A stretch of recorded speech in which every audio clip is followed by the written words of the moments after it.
Bonjour à tous. Donc effectivement, je vais vous présenter l'analyse qu'on a fait auprès des exploitants du réseau équin, leur adaptation, leur identification par rapport à la crise du Covid-19. Donc on a déjà évoqué dans les précédentes présentations ce que c'est le réseau équin. En fait, nous sommes 17 conseillers des chambres d'agriculture, conseils des chaux et de l'IFCE sur l'ensemble du territoire et nous nous sommes donné comme objectif de mieux comprendre les entreprises qui fonctionnent bien pour mieux conseiller les professionnels de la filière équine. C'est ce qu'on vient de vous présenter, le réseau équin.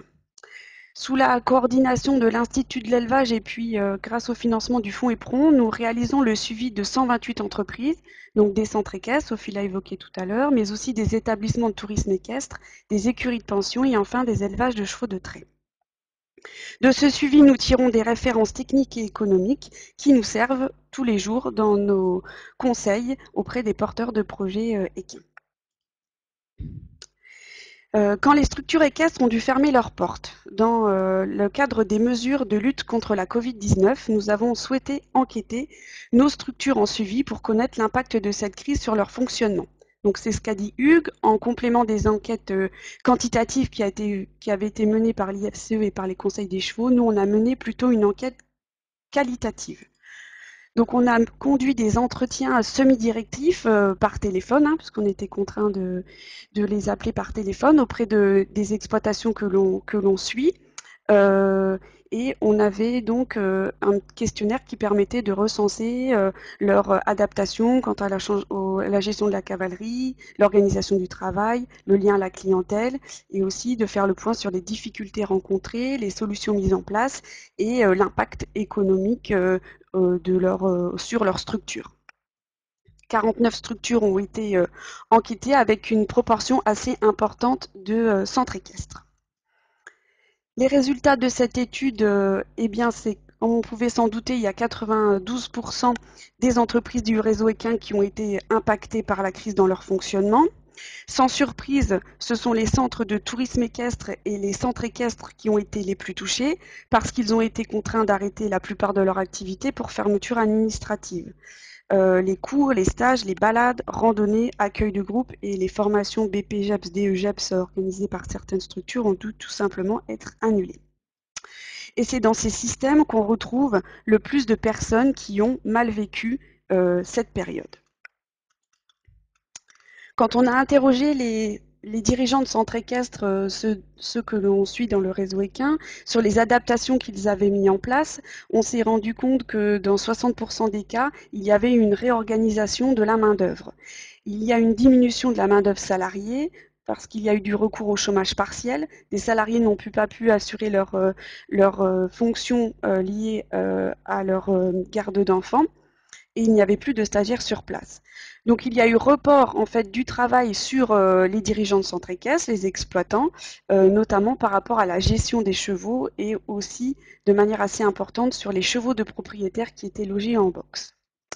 Ainsi, sur la conduite des chevaux, il y a eu des situations très très variables et la clé c'était la disponibilité en surface.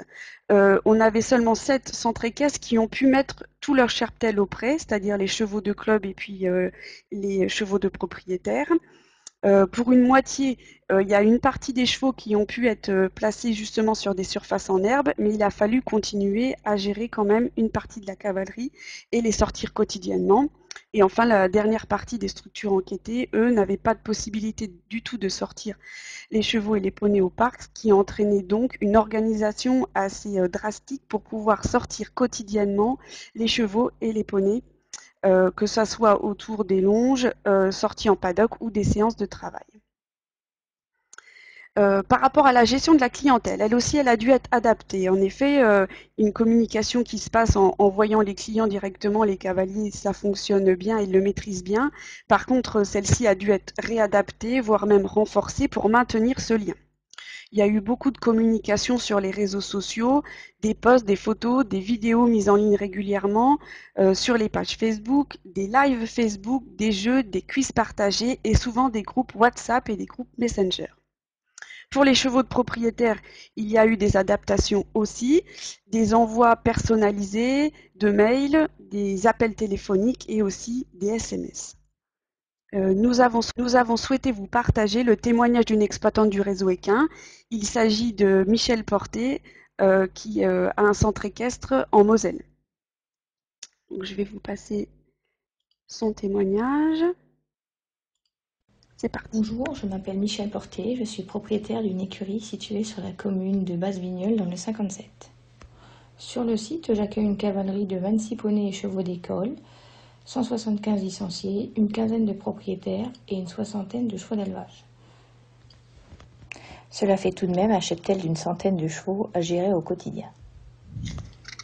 Lorsque nous avons été touchés par le virus de la Covid-19 et que le président de la République nous annonce une fermeture totale des structures accueillant du public, nous avons dû faire face très vite à plusieurs problématiques. La consigne était simple et claire. Pour stopper l'épidémie, plus personne ne devait sortir.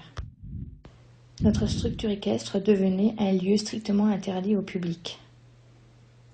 Il fallait se protéger et protéger la population, et pour cela, réorganiser tout le fonctionnement de notre centre équestre.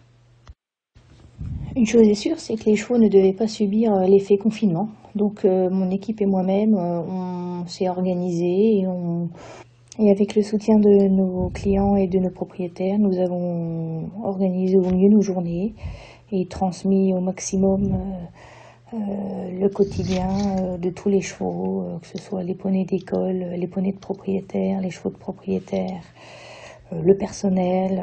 Voilà, de vrais liens se sont créés. Un esprit d'équipe s'est développé et la météo étant très favorable, l'ambiance de travail était plus qu'au beau fixe. Donc nous avons sorti le maximum de chevaux d'école et une partie des chevaux d'élevage, ce qui a permis un peu de limiter la main-d'œuvre, certes. Mais en choisissant de sortir les chevaux plus tôt que prévu, cela a engendré une consommation trop précoce des pâtures et même un besoin rapide de fourrage complémentaire. Donc ce problème n'apparaissait pas l'année dernière, mais il est vraiment visible cette année puisque le fourrage manque et il est difficile d'en trouver. Face à cette situation, nous avons eu de la chance. La Commission européenne a débloqué des fonds pour aider les centres équestres.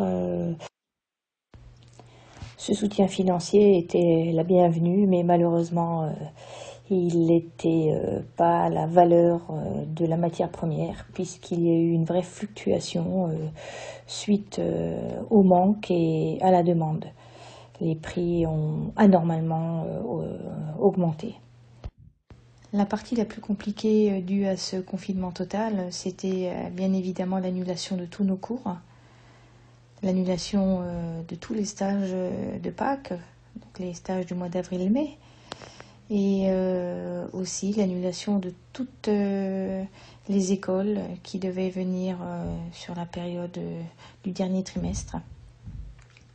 Donc une réelle perte de chiffre d'affaires.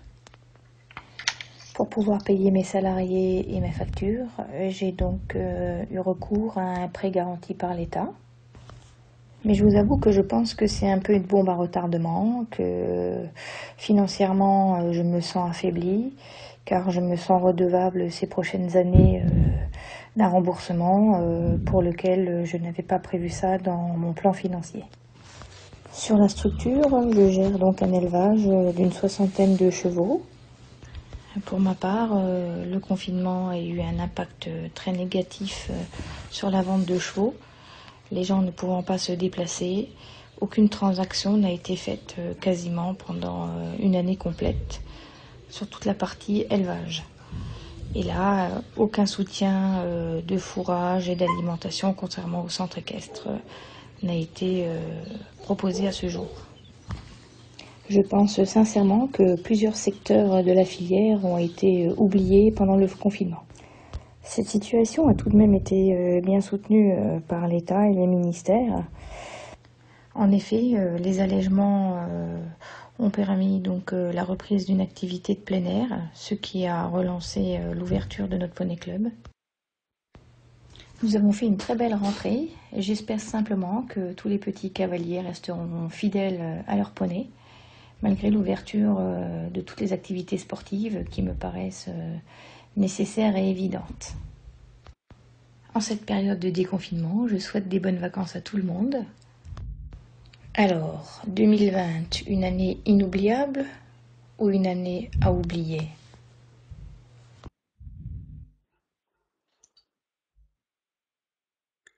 Alors, voilà le témoignage de l'exploitante. J'avais fait une petite diapo qui permettait en fait de restituer ce qu'il fallait retenir.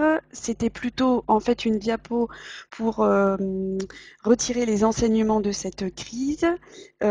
Finalement, un peu un effet qu'on n'avait pas forcément pressenti, c'est que les dirigeants de structures équestres se sont rendus compte grâce à cette pause imposée qu'ils avaient une charge mentale qui pesait au quotidien, hors période de crise. Donc, cette prise de conscience a été un peu réalisée à cette occasion-là. Qu'il y avait un travail de communication qui était prépondérant auprès de leurs clients et surtout en période de crise. On a vu que le bien-être des chevaux, la réduction des coûts alimentaires et aussi la diminution du temps de travail sont possibles sur des structures qui bénéficient de surfaces en herbe, ce qui rappelle l'importance de cette ressource dans la résilience des entreprises équestres. Les structures avec des pensions et des cours ou les structures avec des complémentarités d'activités ont pu plus facilement faire face à la crise. Les dirigeants des structures équestres qui se sont adaptés, ce sont ceux aussi qui ont mis en place en fait une adéquation entre leur fonctionnement et en fait l'évolution du contexte socio-économique. Les structures qui détiennent de fortes marges de sécurité, que ce soit de la trésorerie ou du stock alimentaire, eh bien, ce sont celles qui sont le plus armées, hein, c'est pas une surprise pour faire face aux imprévus. Et enfin, les dirigeants de centres équestres ont regretté de ne pas pouvoir accéder à des informations plus concertées de la part de la filière. Pour aller plus loin, il y a la synthèse complète hein, des enquêtes qui ont été conduites, donc qui reprend les résultats pour les centres de tourisme équestre, les pensions et les élevages, disponibles sur le site de l'Institut de l'élevage. Et il y a un témoignage supplémentaire, celui de Laetitia et d'Éric Combe, qui sont éleveurs de veaux sous la mer et gérants d'un centre équestre en Corrèze, aussi disponible sur le site de l'Institut. Merci pour votre attention. Merci, on va pouvoir passer aux questions. Cécile Descentes demande pouvez-vous préciser votre propos quand vous parlez de charge mentale? Est-ce que finalement, avec la situation Covid, pas de charge? Par ailleurs, quels impacts sur les résultats économiques?